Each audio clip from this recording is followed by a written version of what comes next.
Hello guys, welcome to your class. This is Sunita. I hope all of you are well. तो चलिए आज हम tenses की next series में आपके साथ हैं और आज हम क्या करने वाले हैं। हमने नेगेटिव सेंटेंसेस कर लिए, हमने सिंपल सेंटेंसेस देख के और टेंसेस की आइडेंटिफिकेशन करनी सीख ली है। तो आज हम पता क्या करने वाले हैं कि इंटेरोगेटिव सेंटेंसेस कैसे बनाने हैं, इंटेरोगेटिव सेंटेंसेस कैसे फॉर्म करने हैं। अगर आपको कोई भी सिंपल सेंटेंस दिया हुआ है तो उसे इंटेरोगेटिव कैसे बनाना है वो आज हम यहाँ पे सीखने वाले हैं। ठीक है, तो आज क्या करते हैं, हम इंटेरोगेटिव सेंटेंसेस सीखना। अब सबसे पहले हमें ये पता होना चाहिए कि इंटेरोगेटिव का मतलब क्या होता है। इंटेरोगेट करना मतलब क्वेश्चन करना। तो जब भी क्वेश्चन आ जाता है तो ये बात आप जाहिर से समझ लीजिएगा कि एंड में क्या आएगा, क्वेश्चन मार्क आने वाला है। अब जो इंटेरोगेटिव क्वेश्चंस होते हैं ना, इंटेरोगेटिव सेंटेंसेस होते हैं, वो हमेशा ही या तो हमारे WH वर्ड्स जैसे what, where, why, when, how many, how much, इनसे शुरू होते हैं। या फिर अगर हम टेंसेस की बात करें, हम टेंसेस के ऊपर चल रहे हैं ना, तो हमारे इंटेरोगेटिव सेंटेंसेस वो कहाँ से शुरू होंगे, कैसे शुरू होंगे, वो एक हेल्पिंग वर्ब से शुरू होंगे। तो चलिए करते हैं कि सिंपल सेंटेंस से हम इंटेरोगेटिव सेंटेंसेस कैसे बनाएं। तो चलिए देखते हैं। अब देखो मेरे पास फर्स्ट सेंटेंस क्या दिया हुआ है, ही इज वर्किंग वेल। अब मुझे इसे इंटेरोगेटिव बनाना है तो पहला काम मेरे पास क्या होना चाहिए, मुझे यहाँ इसकी हेल्पिंग वर्ब फाइंड आउट करनी है। ये है मेरा सब्जेक्ट, ये this is my helping verb.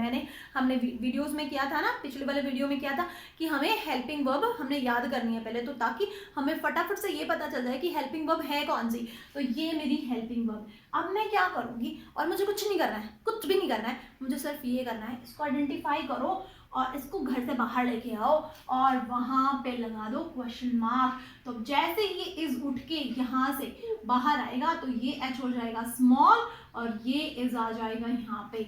अब मेरा सेंटेंस क्या बन गया, is he working well and then question mark, और मेरा ये सेंटेंस क्या बन गया, इंटेरोगेटिव बन गया।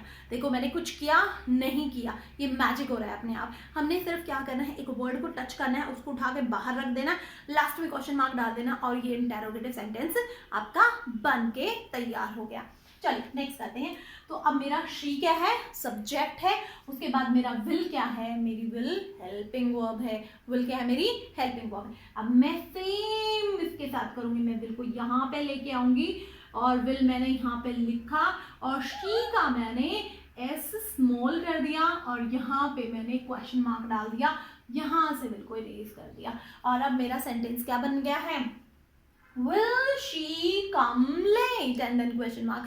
ये मेरा इंटेरोगेटिव सेंटेंस बन गया।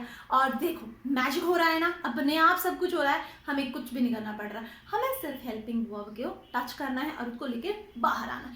अब प्रॉब्लम मेरे साथ क्या होती है कि अगर मेरे सेंटेंस में हेल्पिंग वर्ब ना हो, अगर वो घोंसली वर्ब्स सिंपल प्रेजेंट या सिंपल पास्ट से बिलोंग करती हूँ, तो मुझे क्या करना चाहिए। तो जैसे मैंने नेगेटिव सेंटेंस में भी आपको बताया था कि अगर ये वर्ब है तो हमें कौन सी हेल्पिंग वर्ब लेनी है और ये वर्ब है तो कौन सी हेल्पिंग वर्ब लेनी है। तो चलो रिवीजन हो जाए और उसी की हेल्प लेके हम इंटेरोगेटिव भी बहुत अच्छे से बना लेंगे।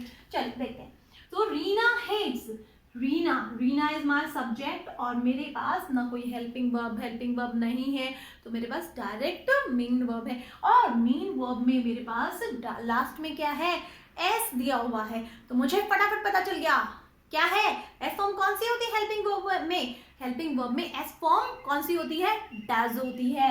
तो मैं क्या करूंगी, सबसे पहले तो यहाँ इसका एस रिमूव कर दूंगी और मैं सबसे पहले यहाँ पे डज लगाऊंगी और यहाँ पे मेरे पास क्वेश्चन मार्क आ गया। अब आर मुझे स्मॉल करने की जरूरत नहीं है क्योंकि ये एक नेम है, तो नेम का फर्स्ट लेटर कैपिटल ही रहेगा। ठीक है, और मैंने क्या किया, डज रीना हेट पेट्स। ठीक है, क्लियर। और ये सेंटेंस आपका इंटेरोगेटिव बनके तैयार भी हो गया। ठीक है, सबसे पहले हमें काम क्या करना है, हमें जैसे ही वर्ब का पता चल जाए और उसके साथ अगर एस लगा हुआ है तो सबसे पहले उस एस को रिमूव करना है और एस वाली फॉर्म ही उसके आगे चिपका देनी है। अब आगे देखते हैं। Ritu opened the door, Ritu opened the door. अब देखो ऋतु मेरा सब्जेक्ट है, ओपन्ड, अब ओपन, ओपन्ड, ओपन्ड, ये सेकेंड फॉर्म है या थर्ड फॉर्म है, दोनों सेम होती है। तो ये थर्ड फॉर्म तो नहीं हो सकती है। क्यों? क्योंकि थर्ड फॉर्म तो हमेशा अपने साथ हेल्पिंग वर्ब लेके चलती है ना, वो तो अपने साथ हमेशा 2-4 नौकर चाकर लेके चलती है हेल्प करने के लिए। और वर्ब सेकंड क्या होती है? एरोगेंट होती है। She needs nobody's help।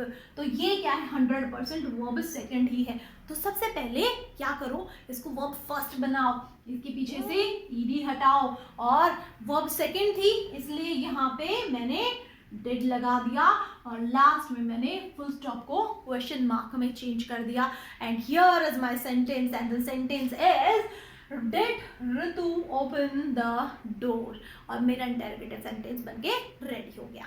Next करते हैं, the boys, this is my subject. जब भी द सिर्फ द लिखा हो, सिर्फ द कभी भी आपका सब्जेक्ट नहीं हो सकता है, ठीक है। द के साथ आपके पास नाउन क्या दे रखा है? दैट मैटर्स अ लॉट, ठीक है। तो अब मेरा क्या है? सब्जेक्ट है, और अब इसके साथ क्या है मेरा? कुक। ये तो सिंपल वर्ब फर्स्ट है। जब सिंपल वर्ब फर्स्ट है तो सिंपल वर्ब फर्स्ट को वर्ब फर्स्ट ही रहने दो, और इसके आगे हमने लगा दिया डू, और डू लगाने के बाद द का टी कर दिया हमने स्मॉल, ओके, और उसके बाद हमने लगा दिया question mark, and here is your interrogative sentence ready, okay. Do the boys cook tasty food, okay, और आपके इंटरोगेटिव सेंटेंसेस बनकर तैयार हो गए हैं। सो आप मुझे बताइए कमेंट करके कि आपको मेरा वीडियो कैसा लगा, ओके। अगर आप मुझे मोटिवेट करना चाहते हैं तो आप मेरी वीडियोस को लाइक कीजिए, चैनल सब्सक्राइब कीजिए, और लाइक कीजिए और शेयर कीजिए। Thank you, have a nice day.